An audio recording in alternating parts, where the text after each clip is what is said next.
Friends అందరు బాగున్నారా? నేను బాగున్నాను. ఈరోజు మటన్ గోంగూర చేస్తున్నా. నేను మటన్ గోంగూర చాలా బాగుంటుంది. నేను ఈరోజు కుక్కర్లో చేస్తున్నా. ఇది 1/2 kg మటన్, తర్వాత 5 గోంగూర కట్టలు, చిన్న 5 గోంగూర కట్టలు మంచిగా ఒలిచేసి శుభ్రంగా కడుక్కున్నా. నేను ఒక 4-5 సార్లు కడుక్కున్నా, ఉసుకుంటుందని. మటన్ కూడా కడుక్కొనే పెట్టుకున్నాను. తర్వాత ఇది సొయ్యి కూర అనమాట. సొయ్యి కూర వేస్తే చాలా బాగుంటుంది. అదేంటంటే పుంటి కూర వేస్తాం కాబట్టి దాంట్లో వేసుకోవాలి. ఇవేమో టమాటాలు, ఒక 3 టమాటాలు, ఇంకా 2 ఉల్లిగడ్డలు. ఓకేనా ఫ్రెండ్స్? ఇవన్నీ దీనికి కావాల్సిన, ఇంకా వేసేటప్పుడు నేను ఏమేమి వేయాలో చూపిస్తాను ఫ్రెండ్స్. అయితే ఫ్రెండ్స్, ఒక చిన్న మాట మీతో నేను పంచుకోవాలనుకుంటున్నాను. నాకు పచ్చిమిరపకాయల వీడియో చేసినట్టు నేను. అయితే ఆ పచ్చిమిరపకాయల వీడియో 53,000 మంది చూసిరు. దాని ద్వారా వాచ్ టైం కూడా నాకు చాలా వచ్చింది, సబ్స్క్రైబర్ కూడా చాలా వచ్చిండ్రు. మీకు అందరికీ చాలా చాలా థ్యాంక్స్. నా వీడియో మీరు చూస్తున్నందుకు చాలా థ్యాంక్స్. ఇంకా మీరు చూస్తుంటే నాకు ఇంకా సపోర్ట్ చేస్తుంటే ఇంకా వేరేగా వెరైటీగా చేయాలనిపిస్తుంది. మిమ్మల్ని నేను కూడా సంతోషపెట్టాలి కదా, మంచి మంచి వీడియోలు చేసి మీకు సంతోషపెట్టాలి. నా వీడియో చూసిన వాళ్ళందరూ లైక్ చేయరు, సబ్స్క్రైబ్ చేసుకోండి. ఓకేనా? ఇప్పుడైతే ఈ వీడియోలోకి వెళ్ళిపోదాం ఫ్రెండ్స్. ఇప్పుడైతే కుక్కర్ పెట్టుకొని అలా నూనె అయితే పోసిన.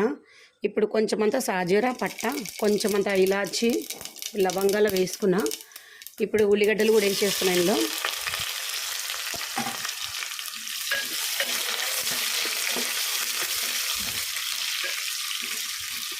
ఇప్పుడు ఉల్లిగడ్డలు అయితే ఎర్రగా అయిపోయినాయి. ఇలా మనం సొయ్యి కూర వేసుకుందాం. సొయ్యి కూర వేసేసినాం. సొయ్యి కూర ఏంటంటే నూనెలో ఉడికించుకుంటే బాగుంటుంది. అల్లం ఎల్లిగడ్డ పేస్ట్ వేసుకుందాం. ఫ్రెష్గా నూరుకున్న అల్లం ఎల్లిగడ్డ పేస్టు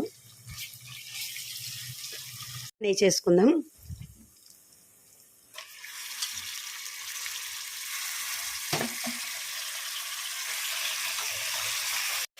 మటన్ ఇట్లా మొత్తం ఇగో నూనెలో మొత్తం నూనె తేలాలి, ఎందుకంటే మనం ఇలా నూనెలో మొత్తం ఇట్లా ఉడికిపోవాలి అని. తర్వాత కొంచెం పసుపు వేసుకుందాం. పసుపు వేసేసి కూడా కలిపేసుకోవాలి. అయితే పసుపు ఇవన్నీ కూడా కలిసిపోయినాయి. మనం ఇప్పుడు కారం వేసుకుందాం. 1 చెంచా కారం వేస్తున్నాం. పుంటి కూర వేస్తున్నాం కదా, కొద్దిగా ఎక్కువనే వేసుకోవాలి. రుచికి తగ్గినంత ఉప్పు వేస్తున్నాం. ఏవైతే టమాటాలు కోసి పెట్టుకున్నామో టమాటా కూడా వేసేస్తున్నాం. ఇవన్నీ మంచిగా కలిపేసుకోవాలి. ఇప్పుడు కూర అయితే మంచిగా ఉడుకుతుంది కదా. ఇప్పుడు మనం ఇలా నీళ్ళు వేసేసుకోవాలి, ఎందుకంటే మనం కుక్కర్ మూత పెట్టేసుకొని ఉడికించుకోవాలి కదా. 1 గిలాస్ సగం అన్ని నీళ్ళు పోసిన నేను.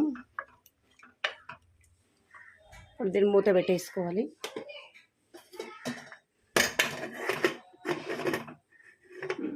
మటన్ ఉడికేలోపు మనం ఇవి పుంటి కూర కూడా ఉడికించుకొని పెట్టుకుందాము. ఒక 3 పచ్చిమిరపకాయలు వేసిన. ఇప్పుడైతే ఇది మొత్తం ఉడికించినాక చూపిస్తాను. కూర మూత అయితే తీసేస్తున్నాం. మటన్ అయితే బాగా ఉడికిపోయింది. మటన్ చూడరు ఎంత బాగా ఉడికింది. ఒక 5-6 సీట్లు పెట్టినా అనమాట. ఇప్పుడు ఇంట్లో గోంగూర వేసుకుందాం, మసాలా వేసుకుందాం, ధనియాల పొడి. ఇట్లా స్టవ్ అంట పెట్టుకున్నాం. మళ్ళీ ఇలా ధనియాల పొడి వేసుకుంటున్నాం.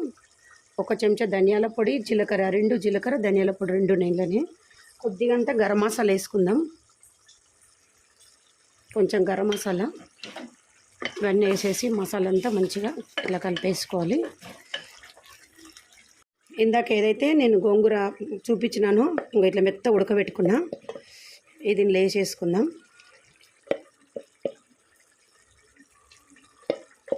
3 పచ్చిమిరపకాయలు వేసుకున్నా నేను ఇందులో. మంచిగా కలిపేసుకోవాలి ఫ్రెండ్స్. ఇప్పుడైతే కొత్తిమీర వేసుకుందాం. కూర అయితే రెడీ అయిపోయింది. కొత్తిమీర వేసేసి కలిపేసుకొని స్టవ్ ఆఫ్ చేసుకేసుకుందాం. ఎంత బాగుంది చూడండి. మటన్ గోంగూర చాలా సూపర్గా ఉంటుంది. ఎట్లా వండినా మటన్ గోంగూర సూపర్గా ఉంటుంది.